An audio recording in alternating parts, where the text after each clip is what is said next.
इस देश के सैनिकों का कोई महत्व नहीं है आपकी नजर में? इस देश में आतंकवाद पनपा है, उसको जगह मिली है और उसको पनाह मिला है। पूरा मुंबई महानगर में आतंकवादियों का कब्जा था। आप मोदी जी को सिखा रहे हैं आतंकवाद के खिलाफ लड़ाई लड़ने का? अरे जाओ ना यार, वहाँ वोटर बड़ा जाली बनवाए, वो उधर जाके देखो। अगर डायग्नोसिस सही हुआ तो ट्रीटमेंट भी पक्का होगा, आपकी बीमारी समाप्त हो जाएगी, चिंता मत करो। थैंक यू, जय हिंद।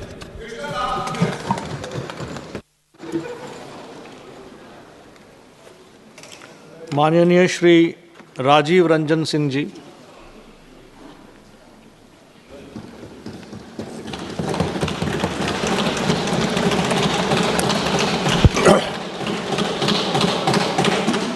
सभापति महोदय, 22 अप्रैल को जम्मू एंड कश्मीर के पहलगांव में जो आतंकवादी घटना हुई, जिसमें 26 पर्यटक मारे गए, उस घटना के बाद जो आतंकवाद के खिलाफ इस देश में निर्णायक ऑपरेशन सिंदूर चलाया गया, उस पर आज चर्चा हो रही। हमने अभी मुख्य विपक्षी दल के श्री गौरव गोगोई जी का भाषण सुना। हमको लगा कि बहुत विस्तार से वो कुछ अध्ययन किए होंगे, कुछ बोलेंगे। एक शब्द काम का बात नहीं बोले, एक शब्द काम का बात नहीं बोले। एक भी शब्द उन्होंने इस देश के सेना की वीरता पर, पराक्रम पर, उनके अदम्य साहस पर एक बार भी उन्होंने नहीं। आप बात करते हैं देशभक्ति की, आप देशभक्ति की बात करते हैं। इस देश की सेना पर जो पूरे देश के लोगों को गर्व है, उसकी आप एक बार प्रशंसा नहीं कर रहे हैं। आप बता रहे हैं कि कितना जहाज गिरा, कितना मिसाइल आपका गिरा, इस पर चर्चा कर रहे हैं। इस देश के सैनिकों का कोई महत्व नहीं है आपकी नजर में। और आप बात कर रहे थे इस देश में आतंकवादी घटना की। आतंकवादी घटना आज का है? आपके यूपीए के शासनकाल में 2004 से 14 तक इस देश में आतंकवाद पनपा है, उसको जगह मिली है और उसको पनाह मिला है। कितनी घटनाएं हुई, कितनी घटनाएं हुई देश में आतंकवाद की? पूरा सुनो। कहां हुआ? कितने नागरिक मारे गए, कितनी महिलाएं विधवा हुई, कितने बच्चे मारे गए? कभी आपने सोचा, कभी आपने देखा? मैं भी उस समय सदन का सदस्य था जब यूपीए की सरकार बैठती थी सत्ता पक्ष में। मैं उस समय सदन का सदस्य था और मैंने देखा है, चर्चा हुई है। आप क्या करते थे? आप क्या करते थे? 2004 से 14 तक में यूपीए के शासन काल में जो आतंकवादी घटनाएं हुई, उस समय 615 लोग मारे गए। 615 लोग इस देश के मारे गए। और आप बात करते हैं आतंकवाद की? आतंकवाद तो आपके शासनकाल में पनपा है। 2006 लोग घायल हुए, 615 मारे गए और 2006 लोग घायल हुए। आप बात कर रहे हैं आतंकवाद की? 11/7/2006 को मुंबई ट्रेन हादसा हुआ। मुंबई के ट्रेन हादसा में कितने लोग मारे गए? 209 लोग मारे गए, 800 लोग घायल हुए। क्या किया आपने? क्या कार्रवाई की यूपीए के शासनकाल में? कुछ नहीं हुआ। 26/11/2008 को पूरा मुंबई महानगर में आतंकवादियों का कब्जा था। आतंकवादियों का कब्जा था। कैसे आए थे आतंकवादी? आज तो आप सवाल पूछ रहे थे कि पहलगांव में आतंकवादी कैसे आए। मुंबई पूरे शहर में, महानगर में आतंकवादी कैसे घुसे थे, आपको बताना चाहिए। उस आतंकवादी घटना में महाराष्ट्र पुलिस के 2 अधिकारी मारे गए थे। 2 अधिकारी मारे गए। और उस पूरे महानगर के 26/11/2008 की घटना में 175 लोग मारे गए थे, 300 लोग घायल हुए थे। क्या किया आपने? क्या किया आपने?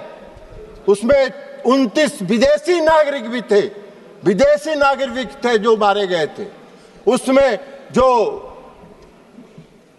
बॉम्बे पुलिस के 2 अधिकारी, संयुक्त पुलिस आयुक्त और ज्वाइंट पुलिस कमिश्नर मारे गए थे। क्या किया था?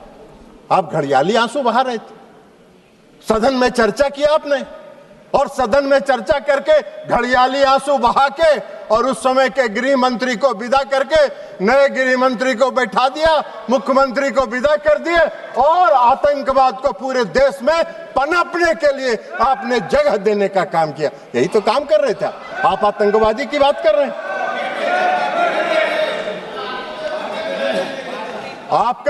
आपको आतंकवाद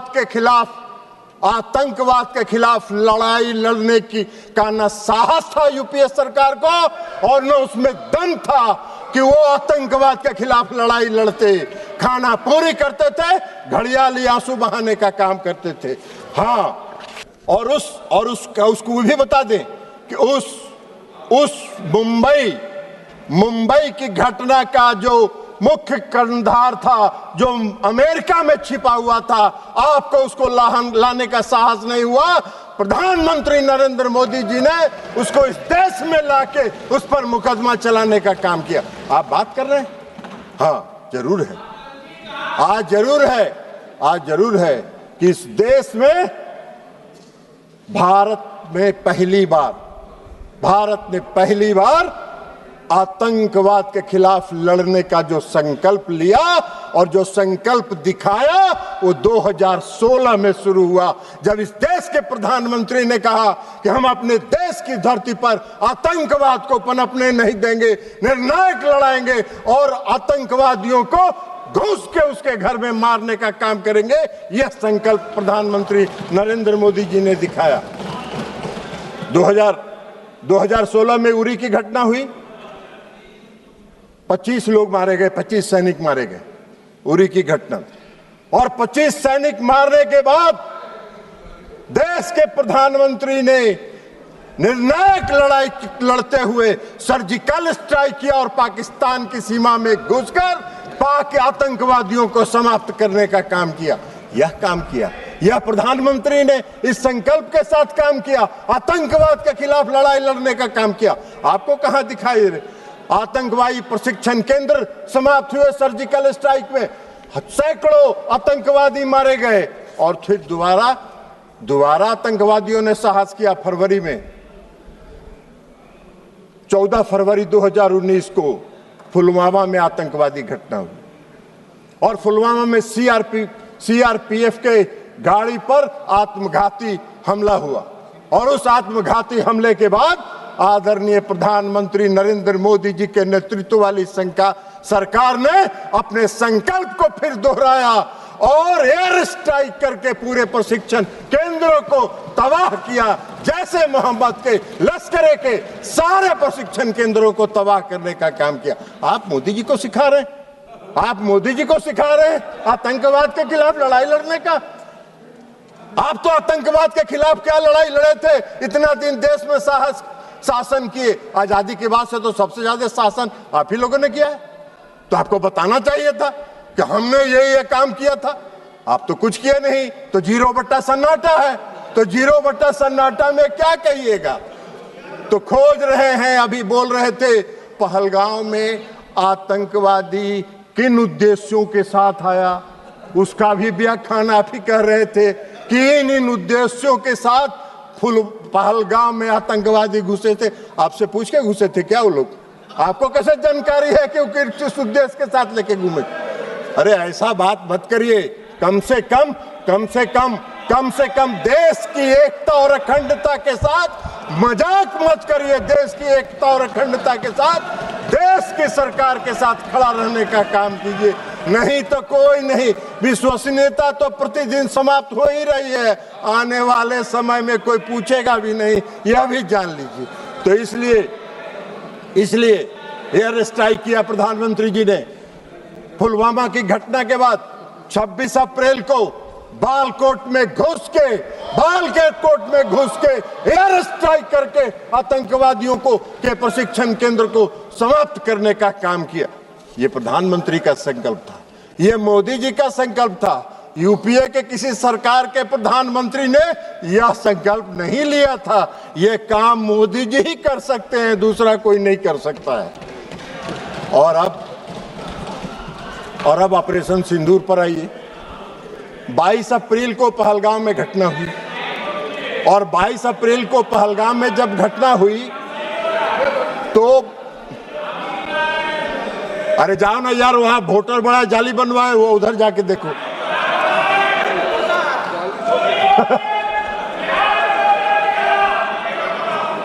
आप कृपया बैठे बैठे मत बात करिए, उनको बोलने दीजिए। आप बैठिए। नहीं, आप बैठिए, आप बैठिएगा, प्लीज आप बैठिएगा।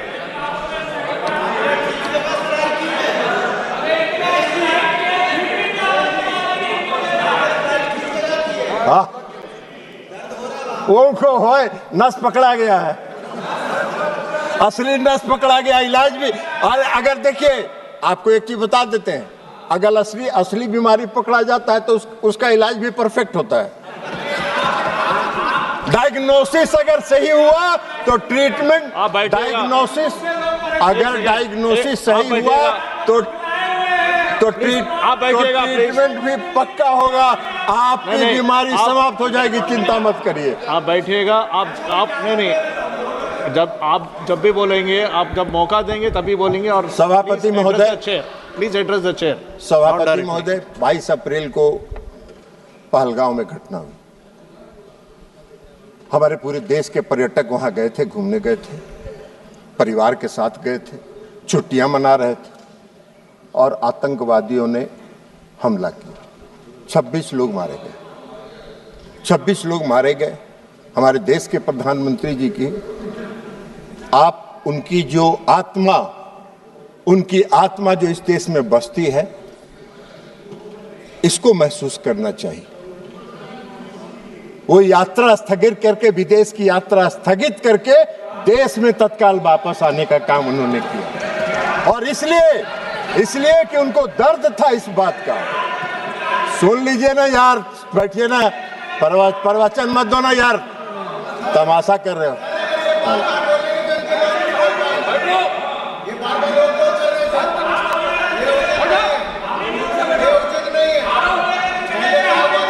नहीं, आप बैठे बैठे मत बोलिएगा, आप टिप्पणी मत दीजिएगा, आप बैठिएगा। उनको बोलने दीजिए। नहीं प्लीज, नहीं, आप जो भी बोले रिकॉर्ड में नहीं आएगा, आप बैठ जाइए। तो सभापति महोदय, कश्मीर तो वो गए जिनको तफरीह करना था। इस देश के प्रधानमंत्री को एक्ट करना था ना, तो इस देश के प्रधानमंत्री को एक्ट करना था, तो कश्मीर जिनको तफरीह करना जाना था वो गए। इन्होंने एक्शन लिया और एक्ट किया, और एक्ट कर जो किया वही तो बात आपको बता रहे हैं। तो इसमें घुसेगा तब ना, ये तो ऊपर से निकल जाता है काम का बात।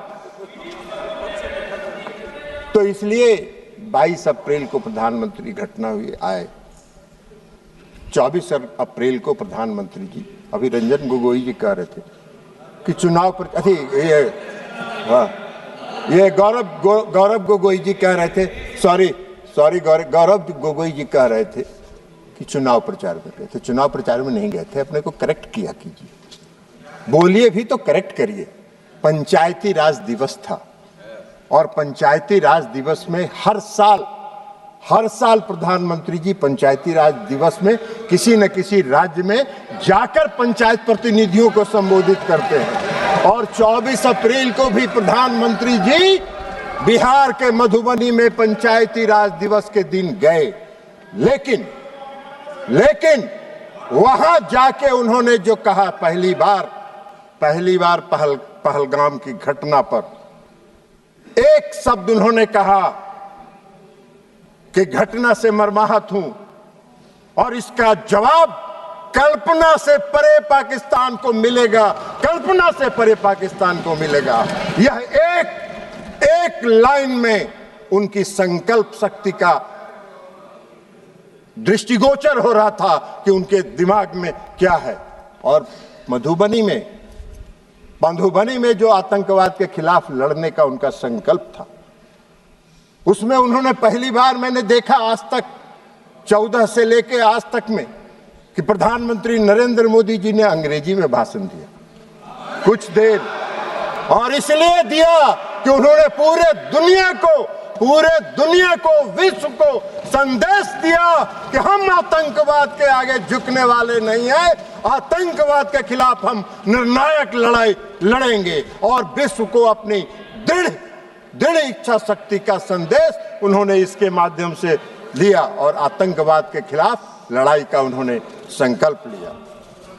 प्रधानमंत्री जी ने अभी रक्षा मंत्री जी ने विस्तार से बताया, वो सब बात तो आपके दिमाग में घुसा नहीं होगा, तो ऊपर से निकल गया होगा, तो इसलिए अभी रक्षा मंत्री जी ने बताया कि वहां से आने के बाद लगातार वो अपने तीनों सेना और चीफ ऑफ डिफेंस स्टाफ के साथ बैठक करते रहे और सबों के साथ उन्होंने पूरी बात चर्चा सुनी, और एक बात उन्होंने स्पष्ट तौर पर पूरे देश को बताया कि मैंने अपनी सेना को पूरी छूट दी है, उसको डेट तय करने का, समय तय करने का और क्या एक्ट करना है यह तय करने का हमने सेना को पूरा छूट दिया। और 7 मई को 6 और 7 मई की मध्यरात्रि में हमारे सैनिकों ने 9 आतंकवादी ठिकानों को ध्वस्त कर देने का काम किया और सैकड़ों आतंकवादी उसमें मारे गए, शहीद हुए। आप सबने देखा होगा टीवी पर, बहुत से लोग जो आका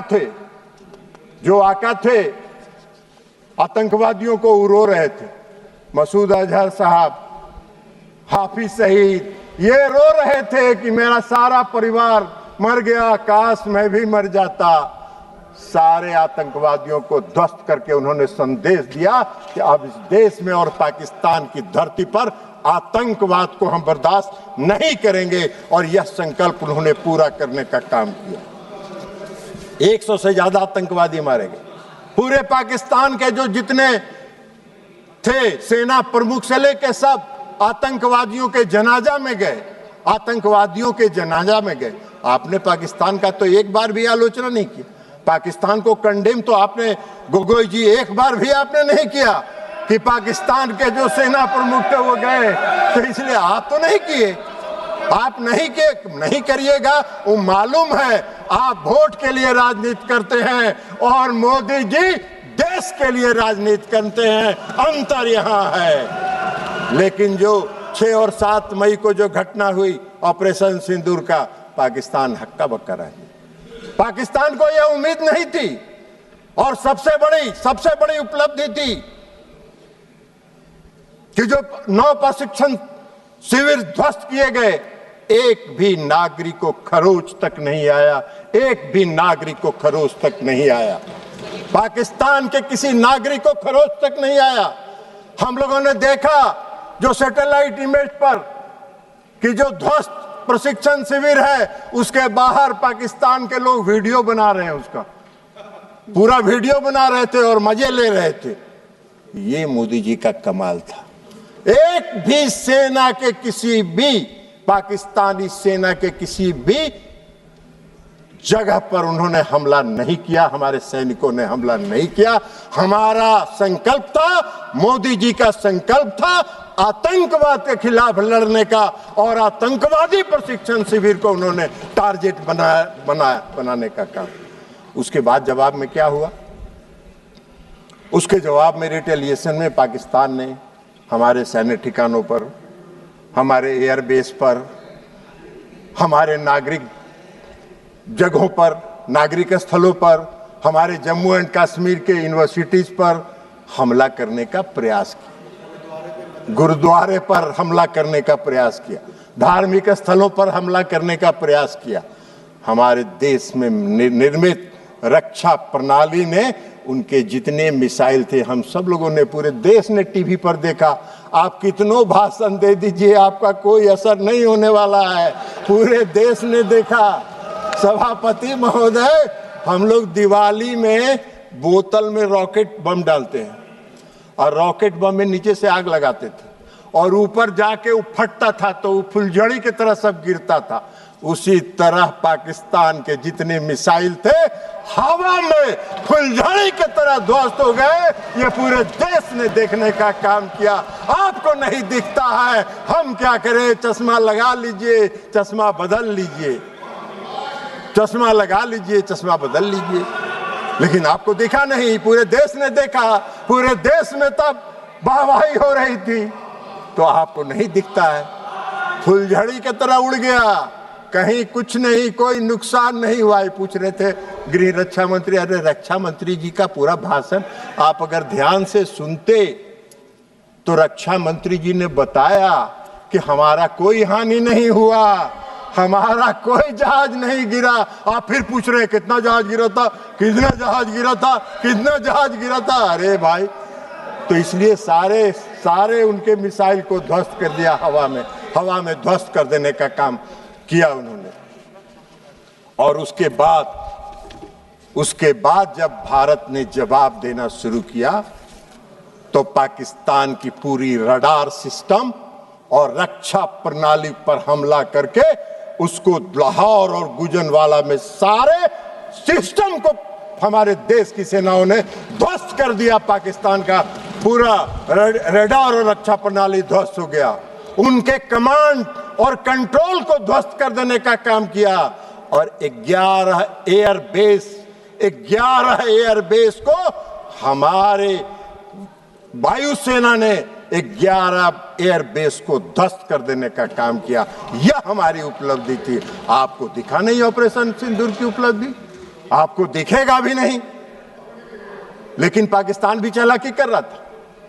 पाकिस्तान ने, आपने देखा होगा, पूरे देश ने देखा कि जब पूरा ऑपरेशन सिंदूर का चल रहा था तो पाकिस्तान अपने नागरिक विमान का भी परिचालन कर रहा था।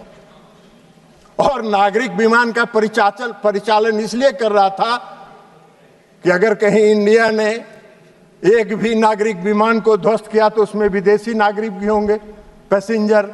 तो पूरे देश में इस देश की, हमारे देश की सेना ने और हमारे नेतृत्व ने उनकी इस चालाकी को समझा और एक भी नागरिक विमान पर खरोच नहीं आया। फिर भी हमने कमांड और कंट्रोल को समाप्त किया, उनके एयरबेस को समाप्त करने का काम हम लोगों ने किया। यह हमारी उपलब्धि थी ऑपरेशन सिंदूर की, यह हमारी उपलब्धि थी ऑपरेशन सिंदूर की। और आप बात कर रहे हैं क्यों रोक दिया, क्यों रोक दिया, क्यों रोक दिया? पहले ही बता दिया प्रधानमंत्री जी ने कि हमको युद्ध नहीं करना चाहते हैं, हम युद्ध नहीं करना चाहते। हमारी लड़ाई आतंकवाद के खिलाफ है और आतंकवादियों को और आतंकवाद का अगर प्रश्रय पाकिस्तान की धरती पर मिलेगा तो हम घुस के हमला करेंगे और आतंकवाद को समाप्त करेंगे। प्रधानमंत्री का नहीं था। इसलिए डायरेक्टर जनरल मिलिट्री ऑपरेशन और दोनों देश के डायरेक्टर जनरल मिलिट्री ऑपरेशन ने बैठ के यह तय किया और बैठ के यह तय करके कहा कि भाई हमको युद्ध रोकना है, युद्ध रोक दीजिए। पाकिस्तान घुटने के बल बैठ गया, सारा उनका एयरबेस ध्वस्त हो गया, रडार सिस्टम ध्वस्त हो गया, रक्षा प्रणाली ध्वस्त हो गया। उनको तो कुछ दिखाई ही नहीं पड़ रहा था कि कौन देश, भारत से कौन जहाज किधर से आ रहा है और कहां हमला करके चला जा रहा है। तो अब उनके पास चारा क्या था? उन्होंने घुटना टेक दिया और घुटना टेकने के बाद सीज फायर हुआ। सीज फायर होने के बाद इस देश के प्रधानमंत्री आदरणीय नरेंद्र मोदी जी ने राष्ट्र के नाम संबोधन में यह कहा कि हम आतंकवाद को कभी बर्दाश्त नहीं करेंगे। हमारा ऑपरेशन सिंदूर बंद नहीं हुआ है, स्थगित हुआ। फिर हमारे जब भी हमारे देश की तरफ आंख उठा के देखोगे, हम घुस के मारेंगे और आतंकवादियों को समाप्त करेंगे। आतंकवाद के खिलाफ हमारी लड़ाई है, हमारी कोई किसी देश के खिलाफ लड़ाई नहीं है। तो इसलिए ये सारा काम हुआ, लेकिन गोगोई जी को नहीं दिखा। अब ऑपरेशन सिंदूर की सफलता, प्रधानमंत्री के कुशल नेतृत्व की क्षमता, सैनिकों के पराक्रम, वीरता, अदम्य साहस, आत्मनिर्भर भारत के तहत निर्मित रक्षा प्रणाली का परिणाम पूरे दुनिया ने देखा। पूरे दुनिया ने देखा और सिर्फ देखा ही नहीं, उसको सराहा भी और पूरे दुनिया ने हमारे ऑपरेशन सिंदूर को सराहा और समर्थन करने का काम किया। विश्व ऑपरेशन सिंदूर ने पूरे विश्व के सामने एक संदेश दिया, पूरे विश्व के सामने एक संदेश दिया ऑपरेशन सिंदूर ने कि भारत एक सशक्त देश है जो अपनी रक्षा करने में सक्षम है और अपनी देश की रक्षा करने के लिए वो पूरी तरह स्वतंत्र है। पूरे दुनिया ने भारत की ताकत को ऑपरेशन सिंदूर में देखा, आपने नहीं देखा। आप नहीं देखना चाहते हैं तो मत देखिए, पूरे देश ने देखा है, पूरे दुनिया ने देखा है, पूरे दुनिया ने उसको सराहने का काम किया है। तो इसलिए अब आप बार बार कहते हैं कि भाई अमेरिका के राष्ट्रपति की बात, तो ये माननीय विदेश मंत्री जी यहाँ बैठे हुए हैं, इन्होंने प्रेस कॉन्फ्रेंस करके बता दिया, प्रेस कॉन्फ्रेंस करके बता दिया, प्रेस कॉन्फ्रेंस करके कह दिया कि कोई नहीं हुआ। पूरे देश ने देखा कि ब्रिक्स सम्मेलन में जो आदरणीय प्रधानमंत्री जी कनाडा गए थे, उन्होंने अमेरिकी राष्ट्रपति से जब बात की उसको उन्होंने क्लेरिफाई कर दिया, यह भी पूरे देश में छपा, उसके बाद भी आपको नहीं है तो आपका तो दूसरा है। पूरे देश ने जो देखा, लेकिन आप दुर्भाग्य है इस देश का, इस देश की विपक्षी पार्टियों को प्रधानमंत्री और ऑपरेशन सिंदूर की सफलता दिखाई नहीं पड़ती है, जिसको पूरे दुनिया ने देखा और विश्व में देखने का काम किया। आप बार बार कहते हैं प्रधानमंत्री जी बोलते नहीं हैं, प्रधानमंत्री जी बोलते नहीं हैं, प्रधानमंत्री जी को बोलना चाहिए। अरे प्रधानमंत्री जी बोलते नहीं हैं, प्रधानमंत्री जी बोलते नहीं हैं, प्रधानमंत्री जी एक्ट करते हैं और एक्ट करके अपनी ताकत दिखाते हैं। और ये एक्ट करके उन्होंने, चाहे वो सर्जिकल स्ट्राइक हो, एयर स्ट्राइक हो और ऑपरेशन सिंदूर हो, एक्ट करके उन्होंने पूरी दुनिया को दिखाया कि हम एक्ट करते हैं, बोलते नहीं हैं। ये आपका काम है, आपका काम है। इसलिए सभापति महोदय जी कि इनके जो विपक्षी पार्टियां हैं और खास करके जो मुख्य विपक्षी पार्टी है उसका आदर्श गॉवेल्स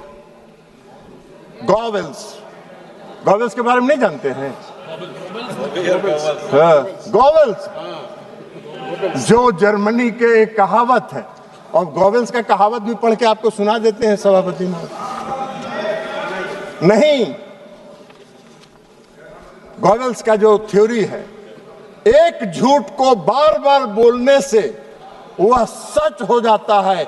यह एक प्रसिद्ध कहावत है, सुन लीजिए, लेकिन यह सच नहीं है। यह विचार जिसे गोवल की राजनीति या बड़ा झूठ कहा जाता है ना, कि प्रचार मंत्री जो उस पर विश्वास करें, यह ध्यान रखना महत्वपूर्ण है। यह ध्यान रखना महत्वपूर्ण है कि यह एक दुष्प्रचार रणनीति है, न कि सच्चाई। झूठ चाहे कितनी बार दोहराया जाए, सच नहीं बन जाता। आप बार बार दोहराते हैं। अमेरिका के राष्ट्रपति के दबाव में इन्होंने बंद किया, अमेरिका के राष्ट्रपति के दबाव में बंद किया। क्यों बंद किया? ये बार बार झूठ आपके बोलने से सच नहीं होगा। सच यही है कि भारत किसी के दबाव में नहीं आता है। भारत अपना निर्णय स्वयं करता है और भारत उसमें सक्षम है अपना निर्णय स्वयं करने में। तो इसलिए सभापति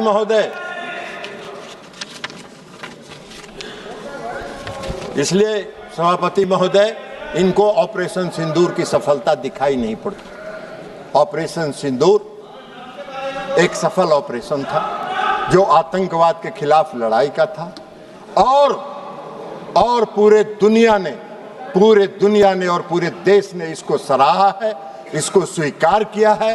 दुर्भाग्य है इस देश का कि हमारे विपक्षी पार्टी हमारी देश की, जबकि उनको चाहिए इस घड़ी में सरकार के साथ, देश की एकता के साथ, देश की अखंडता के साथ, देश में फैल रहे आतंकवाद के खिलाफ लड़ाई में सरकार के साथ रहते नहीं रहे।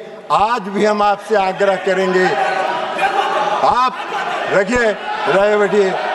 आज भी हम कहेंगे, आज भी हम कहेंगे, आज भी हम कहेंगे, छोड़िए दलगत राजनीति से ऊपर उठिए, दलगत राजनीति से ऊपर उठिए और दलगत राजनीति से ऊपर उठकर राष्ट्रहित के सवाल पर नरेंद्र मोदी के साथ खड़ा होइए, नरेंद्र मोदी के साथ खड़ा होइए और देश के से आतंकवाद को समाप्त करने में उनके कंधा से कंधा मिला के चलने का काम कीजिए।